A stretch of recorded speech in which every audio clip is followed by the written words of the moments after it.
বাংলাদেশ পাকিস্তান প্রথম one day match দেখার জন্য আজ মিরপুরের শেরেবাংলা জাতীয় ক্রিকেট স্টেডিয়ামে এসেছিলেন ব্যারিস্টার জাইমা রহমান। তিনি বাংলাদেশের বর্তমান প্রধানমন্ত্রী তারেক রহমানের কন্যা। অতীতে আমরা দেখেছি বাংলাদেশ জাতীয় ক্রিকেট দলের খেলা দেখার জন্য এরকম ভিভিআইপিরা স্টেডিয়ামে এসেছেন। স্বয়ং প্রধানমন্ত্রী এসেছেন, বিরোধী দলীয় নেত্রী এসেছেন, তারা ক্রিকেটারদের উৎসাহিত দিয়েছেন। ফলে আজকে যখন প্রধানমন্ত্রীর কন্যা মাঠে গিয়েছেন, সেইটাকে আপনি আলাদা করে নাও দেখতে পারেন। কিন্তু আমার কাছে ব্যারিস্টার জাইমা রহমানের এই জাতীয় ক্রিকেট দলের একটা ম্যাচ দেখতে যাওয়া, ক্রিকেট ম্যাচ দেখতে যাওয়ার আলাদা তাৎপর্য রয়েছে। এর সঙ্গে বাংলাদেশ যে 2026 টি-20 বিশ্বকাপ খেললো না, সেটার একটা সংযোগ আমি দেখতে পাই। বাংলাদেশের ভবিষ্যৎ ক্রিকেট সম্পর্কের একটা ইঙ্গিত আমি দেখতে পাই। এবং সামনে যে আইপিএল রয়েছে, এই বছর যে ভারতের বাংলাদেশ সফরে আসার কথা, এই সব কিছুর এক ধরনের প্রতিশ্রুতি আমি এই ঘটনার মধ্যে দেখতে পাই। অনেকের কাছে এটা বাড়াবাড়ি মনে হতে পারে, কিন্তু আমি কেন বলছি আমার আর্গুমেন্ট আপনি শুনলে সেই জিনিসটা বুঝতে পারবেন। টি-20 বিশ্বকাপটা আমরা খেললাম না, কেন খেললাম না? আমাদের অন্তর্বর্তীকালীন সরকারের যুব ক্রীড়া মন্ত্রণালয়ের উপদেষ্টা যিনি ছিলেন ডক্টর আসিফ নজরুল, তার এবং তাদের রাজনৈতিক দূরভিসন্ধি এবং বাংলাদেশ ক্রিকেট বোর্ড আমিনুল ইসলাম বুলবুল ভাইয়ের নেতৃত্বাধীন তাদের এই আজ্ঞাবহ ক্রিকেট বোর্ডের জি হুজুর মনোভাবের কারণে। প্লেন অ্যান্ড সিম্পল, এর বাইরে অন্য কোনো কিছু নেই। আমি অনেক ভিডিওতে বলেছি, অনেকবার বলেছি, বাংলাদেশে এই টি-20 বিশ্বকাপটা খেলতো যদি আর 1 মাস পরে বিশ্বকাপটা হতো, অথবা আমাদের জাতীয় নির্বাচনটা আর 1 মাস আগে হয়ে যেত। দুর্ভাগ্য এটার কোনোটাই হয়নি। সেই নির্বাচনটাকে কেন্দ্র করে রাজনৈতিক ফায়দা লোটার জন্য অন্তর্বর্তীকালীন সরকার তারা তাদের ছক তৈরি করে বাংলাদেশ ক্রিকেটটাকে শেষ করে দেবার একটা বড় ষড়যন্ত্রের অংশ হিসেবে আমাদেরকে টি-20 বিশ্বকাপ থেকে তারা দূরে রেখেছে। সামনে কিছু অজুহাত নিয়ে এসেছে, কিন্তু সেগুলো আসলে কোনো কাজেরই কোনো কথা নয়। এবং আমাদের ভীষণ আজ্ঞাবহ ক্রিকেট বোর্ড বুলবুল ভাইদের সেটা জি হুজুর করে মেনে নিয়েছে। বিশ্বকাপটা 1 মাস পরে হলে অবশ্যই বাংলাদেশ খেলতো। ব্যারিস্টার জাইমা রহমান যে আজকে স্টেডিয়ামে বাংলাদেশের ম্যাচ দেখতে এলেন পাকিস্তানের বিপক্ষে, সেইখানটাতে ওই মেসেজটা কি আপনি পাচ্ছেন না? ক্রিকেটটাকে যে শেষ করে তারা দিতে চেয়েছিল, তার অনেকগুলো ইঙ্গিত তো আগে ছিল না? এই ডক্টর আসিফ নজরুল তিনি যখন ক্রীড়া মন্ত্রণালয়েরও দায়িত্ব ছিলেন, ওই যে কূটনীতিকদের সঙ্গে একটা ফুটবল ম্যাচ খেলার পরে বলেছিলেন না যে ফুটবল হচ্ছে গিয়ে আমাদের প্রাণের খেলা, আর ক্রিকেট হচ্ছে পার্শ্ববর্তী একটা দেশের হেজিমনি আমাদের উপরে চাপিয়ে দেওয়ার চেষ্টা করার অংশ হিসেবে ফুটবলটাকে নাকি মেরে ফেলা হয়েছে। ফলে ওই ক্রীড়া উপদেষ্টা তো ক্রিকেটটাকে ধ্বংস করে দিতে চাইবেনই, কারণ তাদের কাছে বাংলাদেশের জাতীয় ঐক্যের যে প্রতীক ক্রিকেট, সেই ঐক্যটা নষ্ট করাটা জরুরি ছিল। ব্যারিস্টার জাইমা রহমান আজকে যখন মাঠে এসে সেই ক্রিকেট ম্যাচ দেখেন, আজকে কিন্তু ফুল হাউস ছিল না, আজকে কিন্তু স্টেডিয়ামের ওই 24,000 দর্শক ছিল না, খুবই কম সংখ্যক দর্শক ছিল। স্টিল ওই মেসেজটা যায় যে প্রধানমন্ত্রীর কন্যা এসে যখন খেলা দেখছেন, তখন এই খেলাটার উপরে সরকারের আলাদা কোনো রাগ নেই। ডক্টর আসিফ নজরুলের সময় যেমন মনে হচ্ছিল ক্রিকেটের উপর তাদের আলাদা রাগ রয়েছে, মুখে তারা যত বড় কথাই বলুন না কেন। ব্যারিস্টার জাইমা রহমান আজকে এসেছেন, সেইখানে আমাদের ক্রীড়া প্রতিমন্ত্রী আমিনুল হক তাকে স্বাগত জানিয়েছেন। এরপর আমরা দেখেছি প্রেসিডেন্ট বক্সে বসে তিনি খেলা দেখেছেন, তার ওইখানটাতে ভিউইং এরিয়াতেও এসেছেন, খেলোয়াড়দের উৎসাহিত করেছেন, হাততালি দিয়েছেন, উল্লসিত হয়েছেন।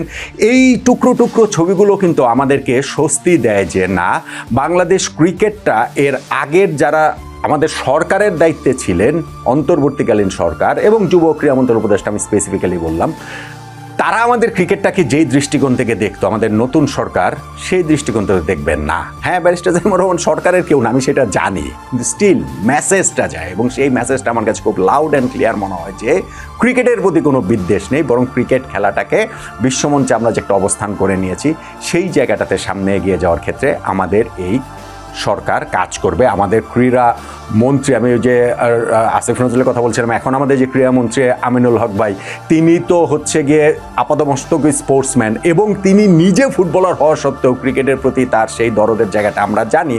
ফলে এইখানটাতে আমার কাছে মনে হয় যে আমরা এমনিতে একটা বড় ফাড়া বাংলাদেশ ক্রিকেটের কেটেছে 12ই ফেব্রুয়ারি জাতীয় নির্বাচনের কারণে। কারণ সেটা যদি নির্বাচনের ফলাফল অন্যরকম হলে আমাদের ক্রিকেটটা ধ্বংসের যে জায়গাটা একটা ছক করা হয়েছিল, সেই ষড়যন্ত্র বাস্তবায়নের পথে আরও অনেক দূর ধাপে এগিয়ে যাওয়া যেত। তো সেইটা যেহেতু হয়নি, আমার কাছে মনে হয় আমাদের ক্রিকেটের একটা বড় ফারাক কেটেছে। এবং আজকে এই ব্যারিস্টার জাইমা রহমানের মিরপুর স্টেডিয়ামে এসে খেলা দেখাতে, ওই বার্তাটা আরও অনেক ভালোভাবে যায় যে সরকারের তরফ থেকে ক্রিকেটের প্রতি দৃষ্টিভঙ্গিটা কী হবে।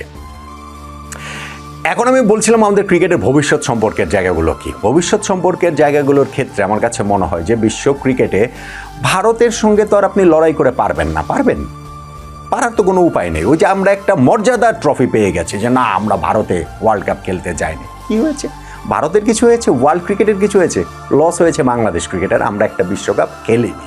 বুলবুল ভাইদের এটা একটা সিদ্ধান্ত, তারা ভেবেছেন যে তারা বিরাট একটা কাজ করে ফেলেছেন, আসলে তারা বিরাট সর্বনাশটা করেই ফেলেছেন। এখন ভারতের সাথে সম্পর্কটা স্বাভাবিককরণের যে প্রক্রিয়াটা, সেইটা আসলে সরকার টু সরকার, দেশ টু দেশ।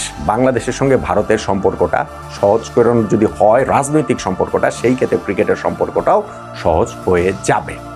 এইটাও আমি এখন বলছি না, এটাও আমি অনেক আগে থেকে বলছি, অনেকবারই বলছি। এবং সেই ক্ষেত্রে ক্রিকেট ডিপ্লোমেসিটা একটা খুব ভালো জায়গায় যেতে পারে, সম্পর্কটা ভালো হওয়ার ক্ষেত্রে আরও অনেক ভালো একটা আদর্শ জায়গায় যাবার ক্ষেত্রে। গত বছরই কিন্তু ভারত ক্রিকেট দলের বাংলাদেশ সফরে আসার কথা ছিল, 3টা ওয়ানডে 3টা টি20 খেলার জন্য। ভারত সেটা আসেনি এবং ভারত সেটা আসবে না বোঝাই যাচ্ছিল। ভারত অফিসিয়ালি যে ঘোষণা করেছে যে তারা আসবে না, তার অনেক আগে আমি ভিডিও করেছি ভারত আসবে না।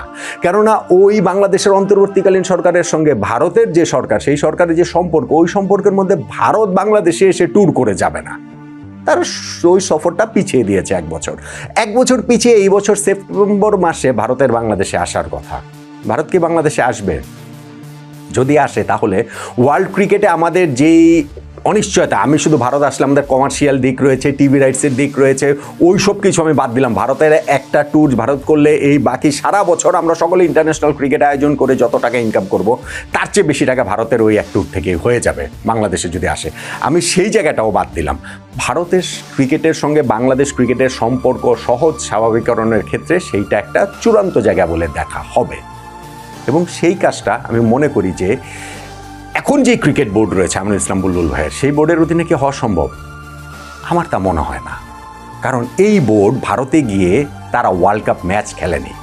ভারত ওই জায়গায় স্কটল্যান্ডকে নিয়েছে, মানে আইসিসি নিয়েছে, মানে আইসিসি ভারত হয়তো বলেনি তো একই।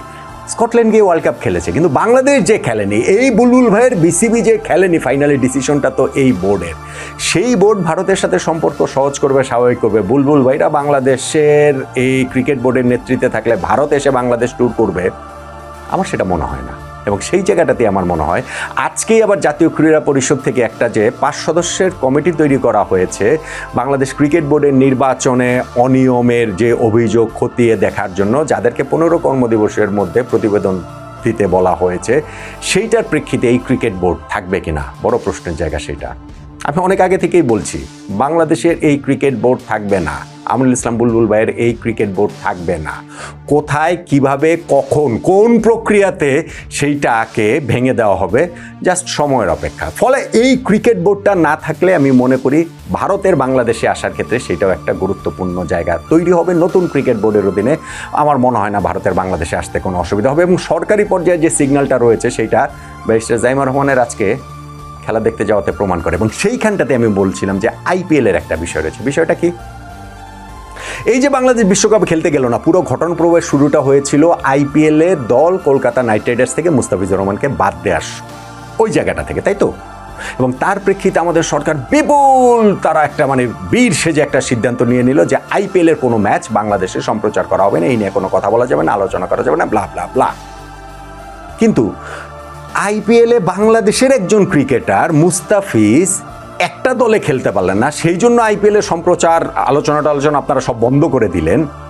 অথচ ওয়ার্ল্ড কাপে বাংলাদেশই খেললো না, যেইভাবেই হোক খেলে নাই তো বাংলাদেশে তো ঠিকই এই বিশ্বকাপের সম্প্রচার হয়েছে। কেন বিশ্বকাপের সম্প্রচার বাংলাদেশে বন্ধ করেন নাই আপনারা? সেই কারণে আমি বলছি যে ভারত যে বাংলাদেশ ট্যুরে আসবে, সেই ক্ষেত্রে ওই আইপিএলের নিষেধাজ্ঞাটা তুলে নেওয়াটা জরুরি, বার্তা দেওয়াটা জরুরি। আইপিএল কিন্তু এই বছরে এই মাসেরই 28 তারিখ